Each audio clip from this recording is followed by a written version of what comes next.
The three French bulldogs climbed into the crib and pinned the newborn down, their heavy bodies pressing against his small frame. When Sarah checked the baby monitor and saw what was happening in the nursery, she didn't just gasp, she felt her heart stop completely. They had broken the one unbreakable rule of the house, a rule established to keep their fragile son alive. Panic, sharp and electric, surged through her veins as she sprinted down the hallway, fearing she was already too late. But what she thought was a vicious attack was actually a desperate, calculated rescue. What the family discovered that night changed everything they knew about loyalty. Before watching, don't forget to like, share, and subscribe so you never miss another heart-gripping story like this one. The nursery was supposed to be a fortress. For Sarah and Mark, first-time parents drowning in the deep end of exhaustion, the room represented the only semblance of control they had left in a life that had spiraled into chaos.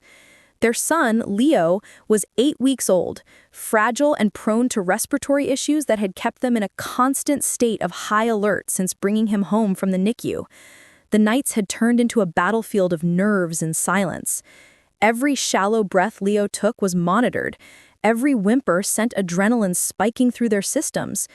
They were functioning on 2 hours of broken sleep, their eyes hollowed out by dark circles, their tempers frayed to the point of snapping.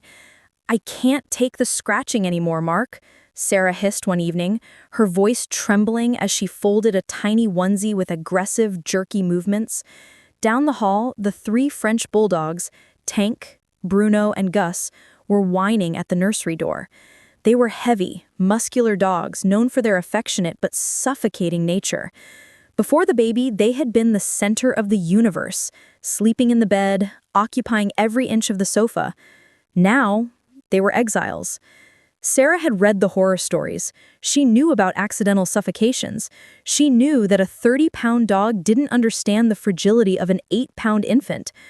"I'll put them in the garage if I have to," Mark muttered, rubbing his face with hands that shook slightly from caffeine withdrawal.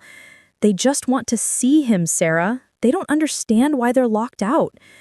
"They are animals, Mark. They don't need to understand. They just need to stay away. One paw in the wrong place and—" She couldn't finish the sentence. The fear was a physical weight in her chest, pressing down on her lungs. The rule was absolute. The nursery door remained shut, and the dogs remained downstairs. There were no exceptions. But exhaustion makes fools of the best of us. It erodes discipline and clouds memory.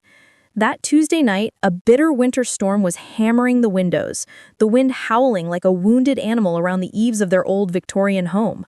The heating system rattled and groaned, fighting against the sub-zero temperatures dropping rapidly outside. Mark had taken the 2 a.m. shift, rocking Leo for an hour until the baby finally settled into a fitful sleep. Mark was stumbling, his body heavy with fatigue. He placed Leo gently into the crib, checking the swaddle, checking the monitor angle.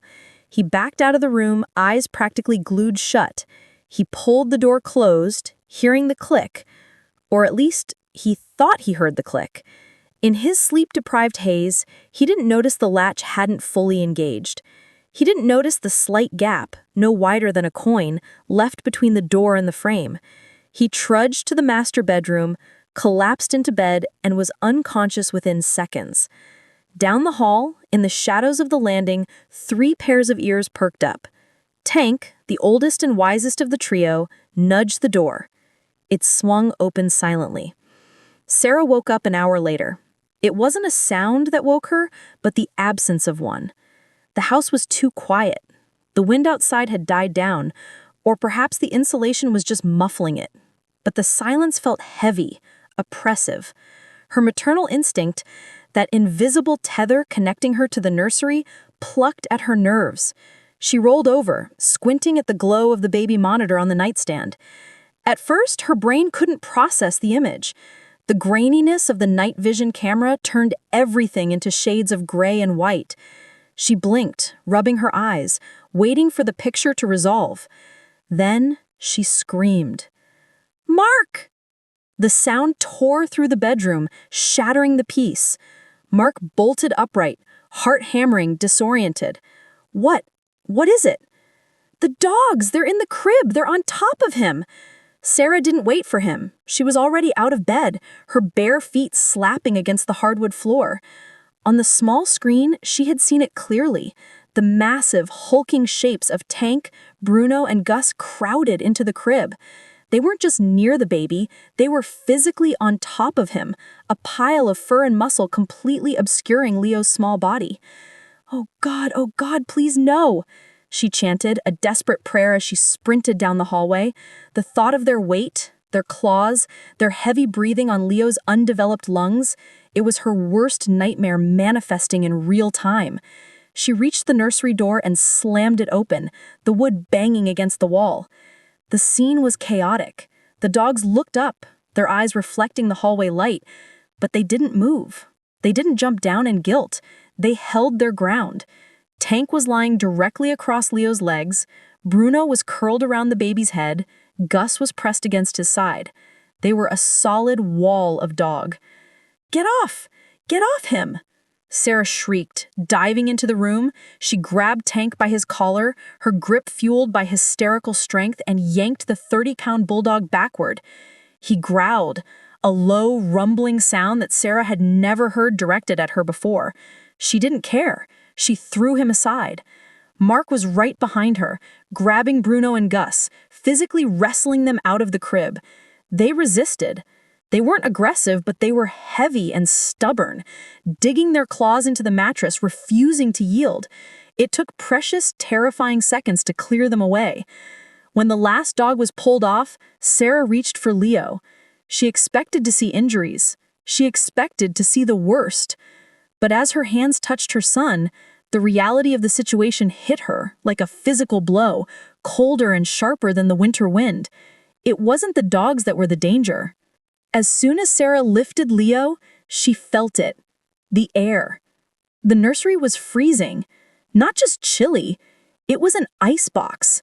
The breath she exhaled turned into a white plume in front of her face. She looked past the crib, toward the window.